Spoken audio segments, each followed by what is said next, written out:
رات کے 10 بجے ہیں۔ السلام علیکم، یہ ریڈیو پاکستان ہے۔ رمیسہ قریشی سے خبریں سنیے۔ پہلی اہم خبروں کا خلاصہ۔ وزیراعظم نے کہا ہے کہ پاکستان علاقائی امن کے لیے امریکہ ایران جنگ کے مستقل خاتمے کا خواہش مند ہے۔ نائب وزیر اعظم نے مزدوروں کے حقوق کے تحفظ کے لیے لیبر قوانین کے مؤثر نفاذ پر زور دیا ہے۔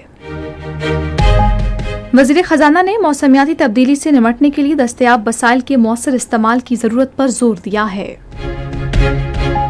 اور کراچی میں 3 میچوں کی سیریز کے دوسرے ایک روزہ بین الاقوامی کرکٹ میچ میں زمبابوے کی خواتین ٹیم پاکستان کے خلاف جیت کے لیے 344 رنز کے ہدف کا تعاقب کر رہی ہے۔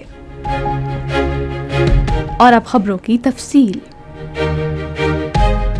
وزیراعظم شہباز شریف نے کہا ہے کہ پاکستان علاقائی امن کے لیے امریکہ ایران جنگ کے مستقل خاتمے کا خواہش مند ہے۔ انہوں نے آج اسلام آباد میں 6ٹی بین الاقوامی پیغام اسلام کانفرنس سے خطاب کرتے ہوئے پاکستان کی ثالثی کی کوششوں کو اجاگر کرتے ہوئے کہا کہ ان سے دونوں ممالک کے درمیان مذاکرات کی راہ ہموار ہوگی۔ انہوں نے یقین ظاہر کیا کہ مزید انسانی جانوں کے ضیاع کے بغیر مذاکرات کے ذریعے خطے میں جلد پائیدار امن قائم ہوگا۔ وزیراعظم شہباز شریف نے کہا ہے کہ وہ صدر ڈونلڈ ٹرمپ کی جرأت مندانہ قیادت اور آبنائے ہرمز میں پروجیکٹ فریڈم کو روکنے کے بارے میں بروقت اعلان پر ان کے شکر گزار ہیں۔ انہوں نے اپنے ایکس ہینڈل پر ایک پوسٹ میں کہا کہ پاکستان اور دیگر برادر ممالک بالخصوص سعودی ولی عہد اور وزیر اعظم شہزادہ محمد بن سلمان کی جانب سے کی گئی درخواست پر صدر ٹرمپ کا جذبہ خیر سگالی اس حساس دور میں علاقائی امن، استحکام اور مفاہمت کو آگے بڑھانے میں نہایت معاون ثابت ہوگا۔ شہباز شریف نے کہا کہ پاکستان زیادہ سے زیادہ صبر و تحمل اور مذاکرات اور سفارتکاری کے ذریعے تنازعات کے پرامن حل کو فروغ دینے کی کاوشوں کی بھرپور حمایت کرتا ہے۔ لیفٹیننٹ کرنل خالد حسین شہید کی نماز جنازہ آج چکلالہ گیریسن راولپنڈی میں ادا کی گئی۔ انہوں نے کل بلوچستان میں بھارت کے حمایت یافتہ دہشت گردوں کے خلاف خفیہ اطلاعات پر مبنی کارروائی کے دوران اپنی ٹیم کی قیادت کی۔ انہوں نے زخموں کی تاب نہ لاتے ہوئے جام شہادت نوش کیا۔ نماز جنازہ میں وزیر اعظم محمد شہباز شریف، فیلڈ مارشل سید عاصم منیر، وفاقی وزراء، اعلیٰ سول و عسکری حکام، عزیز و اقارب اور شہریوں کی بڑی تعداد نے شرکت کی۔ وزیر اعظم نے مادر وطن کے دفاع کے لیے خراج عقیدت پیش کرتے ہوئے لیفٹیننٹ کرنل خالد حسین کی بہادری، لگن اور ثابت قدمی کو سراہا۔ انہوں نے اس بات کا اعادہ کیا کہ پاکستان کی مسلح افواج مکمل قومی حمایت کے ساتھ دہشت گردی اور اس کے سہولت کاروں کے خاتمے کے لیے پرعزم ہیں۔ انہوں نے اس بات پر زور دیا کہ خالد حسین جیسے شہداء کی قربانیاں قومی عزم کو مضبوط کرتی ہیں اور امن، استحکام اور خود مختاری کے لیے پاکستان کے عزم کو اجاگر کرتی ہیں۔ شہید کو پورے فوجی اعزاز کے ساتھ آبائی گاؤں میں سپرد خاک کیا جائے گا۔ پاکستان کی مسلح افواج اور عوام دونوں نے ان کے خاندان سے تعزیت کا اظہار کیا اور ان کی قربانی کو خراج عقیدت پیش کیا۔ نائب وزیر اعظم سینیٹر محمد اسحاق ڈار نے مزدوروں کے حقوق کے تحفظ کے لیے لیبر قوانین کے مؤثر نفاذ پر زور دیا ہے۔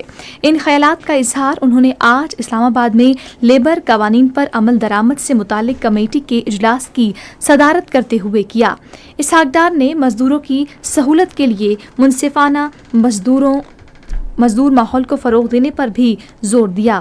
کمیٹی نے موجودہ لیبر قوانین کا جائزہ لیا، ان کے نفاذ کو مضبوط بنانے اور مختلف شعبوں میں کارکنوں کے بہتر تحفظ کو یقینی بنانے پر توجہ مرکوز کی۔ بچت اور اضافے کفایت شعاری اقدامات کی نگرانی اور عمل درآمد کمیٹی کا اجلاس آج اسلام آباد میں نائب وزیر اعظم اسحاق ڈار کی صدارت میں ہوا۔ اجلاس میں مختلف کفایت شعاری اقدامات کے موجودہ صورتحال کا جائزہ لیا گیا۔ اجلاس میں بتایا گیا کہ تیل کی بین الاقوامی قیمتیں بدستور بہت زیادہ ہیں۔ اسحاق ڈار نے کہا کہ کفایت شعاری اقدامات پر حقیقی معنوں میں عمل درآمد حکومت سمیت سب کی قومی ذمہ داری ہے۔